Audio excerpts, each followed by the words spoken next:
todas. Olá a todos e todas. Meu nome é Vinícius. Eu sou o professor de linguagens aqui do Pró-Imigrantes. Vocês já devem saber, né? Como nós havíamos combinado, né, lá no algumas semanas, a partir, né, de agora, já estão acontecendo, né, as aulas em formato aulão. Ou seja, nós vamos estar trabalhando questões feitas no exame do Enem. Eu sei que até então a gente tinha uma pegada mais teórica e tal, que é muito importante. Porém, né, nada como resolver diretamente a questão do exame que a gente vai fazer. Isso é importante é claro, é o exame que você vai fazer. Porém, tem algumas outras coisas que eu acho muito relevante mencionar aqui. Primeiro, até o momento, a gente estava fazendo questões especificamente sobre os temas que estávamos trabalhando. Então, quando nós trabalhamos figuras de linguagem, as questões que foram trazidas para a aula abordavam especificamente isso. Quando estudamos gêneros e tipos textuais, a mesma coisa. Agora, as questões não vão ter somente um foco específico. Isso é muito importante, né?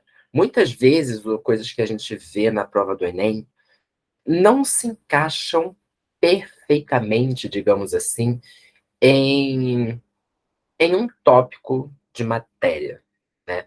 Por exemplo, quando a gente trabalha linguagens, a gente pode ter uma questão, né, o que vai estar lá abordando, discutindo um tema que é, vamos dizer, precioso, assim, que toca tanto nas linguagens quanto talvez na literatura ou na geografia.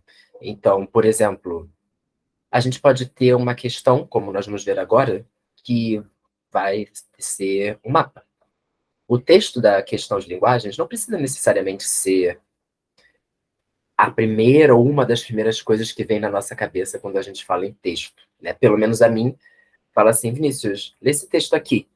Eu vou pensar, sei lá, num parágrafo, num livro. É a primeira coisa que vem na minha cabeça. Mas texto é uma coisa muito mais ampla, né? Isso já foi discutido e tudo mais, né? A gente pode ter uma fotografia, a gente pode ter um mapa, como foi dito ali, né? E aí são formas de texto que acabam tocando em outras áreas. Quando a gente pega um mapa, a gente pode estar falando da história, a gente pode estar falando da geografia, né? Ou até mesmo, quem sabe, arquitetura, dependendo do- de, de que mapa a gente está falando, em que contexto ele está inserido. E é isso. Geralmente no Enem nós temos questões que muitas vezes acabam tocando mais de uma área. E isso é o tipo de coisa que a gente, né, só vai conhecer melhor fazendo as questões do Enem diretamente, sem os recortes que a gente vinha fazendo até então. Eu separei aqui, eu estou trazendo aqui para essa aula gravada as mesmas questões que eu fiz com os alunos que estavam online nessa última segunda-feira, tá ok? Foi o que tivemos tempo de fazer, surgiram algumas dúvidas e acabamos ficando bastante tempo preso nelas. Mas, enfim, logo assim que essa aula for postada, eu também vou postar lá no Google Sala de Aula o material que eu vou projetar para vocês aqui, tá bom? Assim todos têm acesso a tudo. Lembrando, nós tivemos um aulão, teremos outro, ok? E essas questões, vamos começar a projetar logo. As questões que eu selecionei para trazer aqui para gente são de uma das aplicações mais recentes que a gente tem do Enem. E então vamos lá. Como está sendo gravado, só tem eu aqui, eu vou ler o texto. Eu vou ler o que está aparecendo aí na tela para vocês. Talvez fique um pouco cansativo, mas, enfim, faz parte, né? Às vezes as coisas são cansativas mesmo. Mas, enfim, é muito importante, né, que eu faça essa leitura, porque, por exemplo, nesse texto surgiram alguns comentários, algumas dúvidas que vou comentar aqui também assim que terminar de ler. Vamos lá. 3, 2, 1. Espaço e memória. O termo "na minha casa" é uma metáfora que guarda múltiplas acepções para o conjunto de pessoas, de adeptos, dos que creem nos orixás, múltiplos deuses que a diáspora negra trouxe para o Brasil. Refere-se ao espaço onde as comunidades edificaram seus templos, referência de orgulho, aludindo ao patrimônio cultural de matriz africana, reelaborado no novo território. O espaço é fundamental na constituição da história de um povo. Halberwars, não sei pronunciar bem esse nome, espero que esteja certo. Ao afirmar que não há memória coletiva que não se desenvolva em um quadro espacial, aponta para a importância de aspecto tão significativo no desenvolvimento da vida social. Lugar para onde está voltada a memória, onde aqueles que viveram a condição limite de escravos podiam pensar-se como seres humanos, exercer essa humanidade, encontrar os elementos que lhes conferiam e garantiam uma identidade religiosa diferenciada, com características próprias, que constituem um patrimônio simbólico do negro brasileiro, a memória cultural da África. Afirmou-se aqui como território político, mítico e religioso para sua transmissão e preservação. Sodré, 1988. Enfim, vou ler agora a questão e as opções e em seguida o texto. Na construção desse texto acadêmico, o autor se vale de estratégia argumentativa bastante comum a esse gênero textual, a intertextualidade, cujas marcas são. Vamos lá. Primeiro, qual foi a dúvida que apareceu lá na aula de segunda-feira, quando nós estávamos falando dessa questão? Orixás, né? O Brasil, né, para quem vive aqui, né, vocês com certeza já repararam que a população é majoritariamente cristã. Assim, a grande, maior parte da população é cristã. Deve ser, não sei dizer quanto exatamente, mas enfim, a esmagadora maior parte. Porém, há diversas outras religiões sendo praticadas num território, né, tão grande, uma população tão diversificada. E uma dessas religiões, ou algumas dessas religiões, tem origens na África, né? Como o texto diz, pessoas que foram trazidas, transportadas para cá na condição de escravos, não tiveram suas culturas totalmente apagadas ao chegar aqui no território brasileiro. O que a gente tem é uma, vamos dizer, uma reinterpretação, vamos dizer assim, das religiões que já existiam lá. Então, quando a gente fala nos orixás, os orixás são, como o texto diz, múltiplos deuses que a diáspora negra trouxe para o Brasil. Ponto. Orixás são deuses trazidos pelas culturas, pelas diversas culturas do continente africano. E aí, nós temos aqui algumas religiões, não são uma, mas algumas, por exemplo, a Umbanda e o Candomblé, onde os orixás estão presentes. Se no cristianismo nós vamos à igreja, na Umbanda, no Candomblé, as pessoas vão a terreiros, né? É onde são, vamos dizer, são praticadas essas religiões e onde essas, eu não sei se eu posso chamar de entidades, esses deuses, né, ou dos orixás, se fazem presentes, digamos assim. Enfim, explicação curta e bem superficial, mas acho que para dar um norte aí para a questão. Agora, o que ele está pedindo? Na construção desse texto acadêmico, o autor se vale de uma estratégia argumentativa bastante comum a esse gênero, a intertextualidade. E aí vamos pensar aqui. Se a gente pensar em intertextualidade, assim, vamos falar, o tópico intertextualidade. Isso pode se caracterizar de diversas maneiras. Inclusive de maneiras que aparecem aí, nas opções. Porém, é importante ter em mente que o texto diz, na construção desse texto acadêmico, Eu acho que essa palavra aí é bem importante. Especificamente aqui, é o que marca a intertextualidade aqui nesse texto. E as opções que nós temos são A, aspas, que representam o questionamento parcial de um ponto de vista. B, citações de autores consagrados que garantem a autoridade do argumento. C, construções sintáticas que privilegiam a coordenação temporal de argumentos. D, comparações entre dois pontos de vista que são antagônicos. E letra E, parênteses, que representam uma digressão para as considerações do autor. E aí, né, houve durante a aula toda uma discussão, que eu vou tentar fazer mais curta aqui, né? Como eu mencionei agora, a intertextualidade pode ter N características, a depender do contexto, do texto, enfim. A depender de N fatores, a intertextualidade pode ocorrer de muitas maneiras diferentes. Porém, aqui, especificamente, a nossa resposta correta seria a letra B. Citações de autores consagrados que garantem a autoridade do argumento. Quando a gente fala de texto acadêmico, é muito comum, quase mandatório, é importante trazer vozes de outras pessoas que abordam o mesmo tema que você está abordando no seu texto.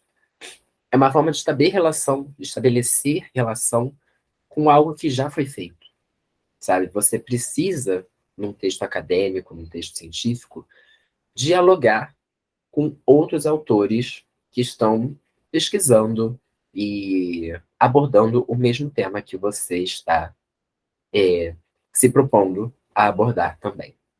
Então, aqui, o que nós temos são as citações de autores consagrados, que seriam lá do final, Sodré, e o outro lá do segundo parágrafo, cujo nome eu não sei pronunciar direito. Mas, enfim, essas duas pessoas seriam os autores consagrados. Beleza? Vamos para a próxima questão. Circuito Praça da Liberdade. E aí é a questão que eu falei agora mais cedo. Agora há pouco. Isso é um texto. Não é um texto com parágrafos e ponto final, vírgula, tá? Mas é um texto, é um mapa. E aí nós temos o título: Circuito Praça da Liberdade. Pausa. Não é uma informação essencial para responder, porém toda informação é sempre bem-vinda, né? Em Belo Horizonte existe esse local chamado Praça da Liberdade, que é um lugar, uma parte, uma região, enfim, uma área, é uma praça, literalmente, onde você encontra vários centros de exposição. Entre eles, a gente tem o Centro Cultural Casa do Brasil, a gente tem o Centro de Arte Popular da CENIG, a gente tem o Espaço do Conhecimento da UFMG, enfim, são vários centros distribuídos ao redor de uma praça, todos muito próximos um do outro. Às vezes acontecem eventos ao ar livre, tem pessoas que vão lá por lazer, praticar esportes, enfim. Estão por lá. É uma área de lazer da cidade, digamos assim. E aí o que nós temos? Cada número desses é um lugar diferente da Praça da Liberdade. E aí, na esquerda, no cantinho embaixo, nós temos um quadrinho dizendo café, restaurante, livraria, lojas. E o símbolo representando cada um deles. Do outro lado, nós temos acessibilidade para pessoas com deficiência física, acessibilidade para pessoas com deficiência visual, tradução em Libras, a audioguia e centro de informação ao visitante. Esses símbolos vão estar ao lado dos lugares que dispõem desses serviços. Então, o Museu Mineiro, número 9, ele tem apenas acessibilidade para pessoas com deficiência física. Já o Memorial Minas Vale tem um pouco mais de serviços. É só, né, olhando ali em cima, a gente tem os símbolos e a gente sabe o que ele conta. Vamos para a nossa questão. Partindo a pé do Museu Mineiro pelo trajeto mais curto até a próxima atração com 1. Tradução em libras. 2. Serviço de alimentação e venda de livros. E 3. Desculpa. Serviço de alimentação e venda de livros. Perdão. Me confundi. Mas, enfim. Quando ele fala em serviço de alimentação, ele pode estar se referindo a café, restaurante ou os dois. Não é mesmo? Vamos considerar aqui que sejam os dois. Daí, como a gente faria? Partindo a pé do Museu Mineiro, que é o número 9 que eu falei ali. Até Perdão. Partindo a pé do Museu Mineiro pelo trajeto mais curto até a próxima atração com tradução em libras, serviço de alimentação e venda de livros, o leitor do mapa passará em frente a ou ao, ou seja, não é qual é o lugar, mas em frente de onde eu vou passar para chegar lá. Qual seria a resposta correta? Seria aqui a letra E. Casa do Patrimônio Cultural de Minas Gerais. Logo em seguida, esse Casa do Patrimônio Cultural é o número 11. E logo ao lado dele, a gente tem aí o número 12, Centro Cultural Banco do Brasil, que dispõe de todos esses serviços e recursos. Tudo bem? Então, mais uma questão que esteve no Enem, dessa vez com uma leitura aí de um mapa. Vocês vão ver. Com certeza vocês viram em outras matérias também, os textos são os mais variados possíveis. Vamos para a nossa próxima questão. Mas é um textinho aí, mais em parágrafos, né? Vou ler. A invenção de Hugo Cabret.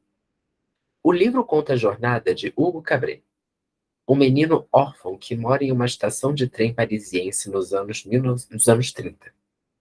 Seu trabalho é a manutenção do relógio da estação. Porém, a tarefa que lhe tem uma importância maior é completar a construção de um autômato, uma espécie de robô, deixado a ele pelo seu pai. Junto de sua mais nova amiga, Isabelle, sobrinha do amargo mercador de brinquedos, Hugo embarca em uma enorme aventura em busca de respostas para suas inúmeras perguntas. O que chama atenção antes mesmo do início da leitura é o visual do livro. Muito bonito, colorido e simbólico. Brian, além de escrever, ilustrou toda a sua obra. E são essas mesmas ilustrações que constroem o grande clímax ao redor da leitura. O autor simula a experiência do cinema em suas páginas, colocando, por exemplo, páginas pretas no início, representando a escuridão das salas de cinema. Os desenhos, que estão presentes na maioria das páginas, não são apenas ilustrações, são parte complementar da história, pois substituem as palavras em vários trechos. Leitura rápida, experimental e muito interessante. Ainda mais se você é amante da história do cinema. Ok, então vamos lá. Qual é a questão aqui? Nesse texto, os elementos constitutivos do gênero são utilizados para atender à função social de. Letra A. Explicar para o leitor os acontecimentos da narrativa. B. Informar o leitor sobre o conteúdo do livro de modo impessoal. C. Convencer o leitor sobre a tese defendida ao longo da descrição da obra. D. Oferecer ao leitor uma avaliação do livro por meio de uma síntese crítica. Ou letra E. Divulgar para o leitor a obra cuja temática interessa a um grande público. O que poderia ser aqui?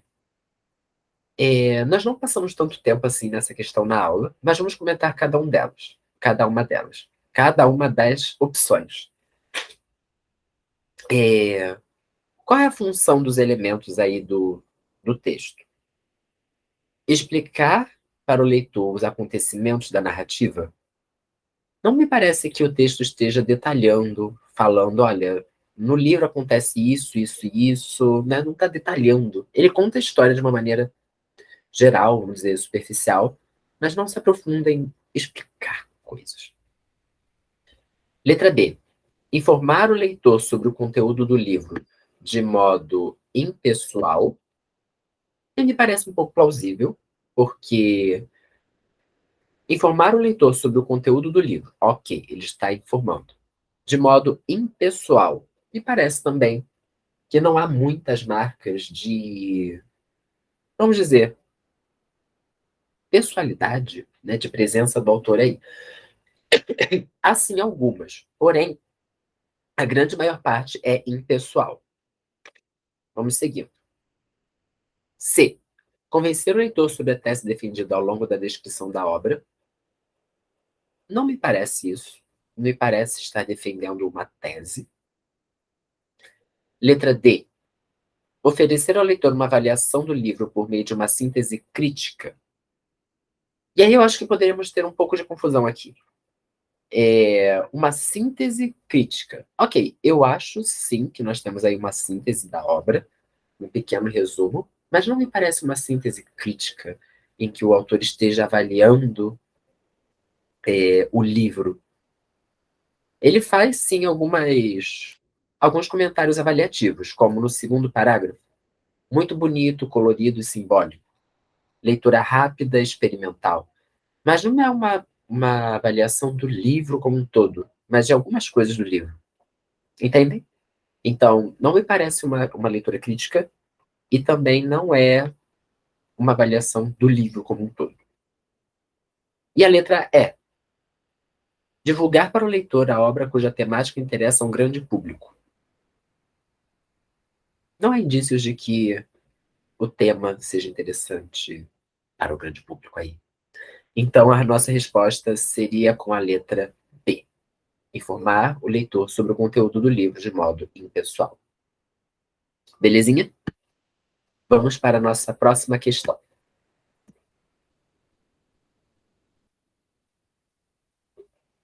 Texto 1 e texto 2. Texto 1. Para que seja caracterizada como bullying e não como uma agressão ocasional, a ação praticada e sofrida pela vítima deve responder a alguns critérios. 2 pontos. A agressividade física, verbal e social e a intencionalidade do ato, ou seja, o desejo de causar dor e constrangimento.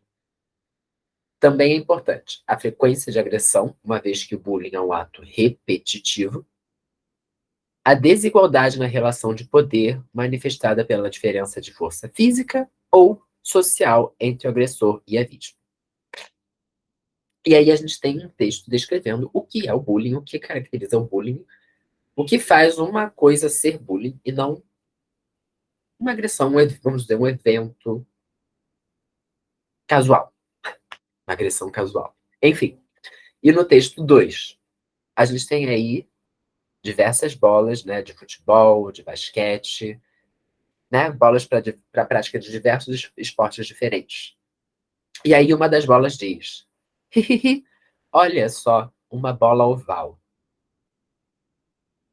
E aí, do outro lado, nós temos a nossa questão.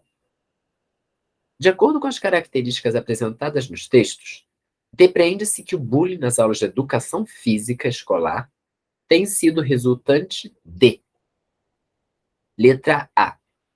Atitudes constantes de desrespeito à diversidade nas práticas corporais. B. Lesões provocadas durante jogos de contato por estudantes agressivos. C. Disputas entre os alunos para ocuparem posições de destaque nas equipes. D. Assimetrias entre meninos e meninas durante a vivência das atividades propostas. E letra E. Práticas de inclusão de alunos com menos habilidade motora nos jogos coletivos. Então, vamos lá. De acordo com as características apresentadas nos textos, pode-se dizer que o bullying é resultante de quê nas aulas de educação física? Vamos por eliminação mais uma vez. Vamos começar da letra E, lá do final. Prática de inclusão de alunos com menos habilidade motora. Não há nenhuma referência aí à inclusão, né, vamos dizer, o convívio de alunos com diferentes habilidades motoras. Então, não poderia ser a letra E. Letra D. Assimetria entre meninos e meninas. Também não tem nada abordando questões de gênero aí nos textos. Então, não poderia ser a letra D. Letra C. Disputa entre alunos para ocuparem posições de destaque. Também não temos aí nada falando sobre competição, nem no texto 1, nem no texto 2. Letra B. Lesões provocadas durante jogos de contato. Né?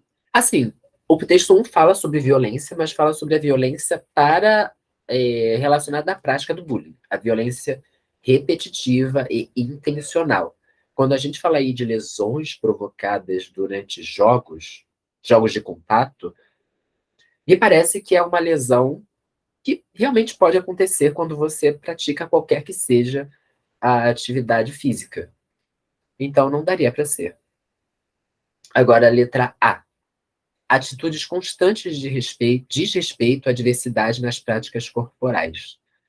Sim, porque, vamos pensar, olha bem para o texto 2. A gente tem bolas, como eu comentei agora há pouco, de diversos tamanhos para diversas práticas esportivas. Porém, essa bola de futebol americano, ela tem um formato um pouco diferente, né?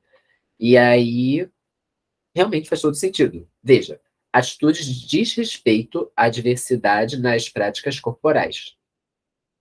O que aquela bola maior lá está fazendo pode se caracterizar desta forma, ok?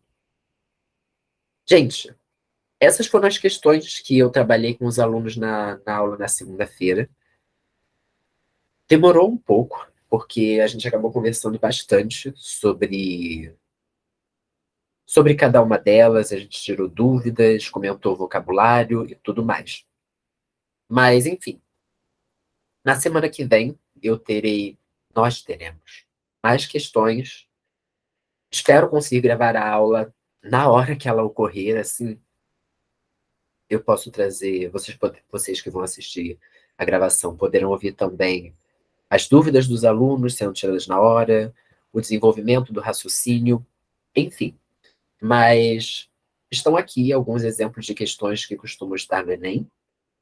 E, enfim, espero que tenha sido útil para vocês.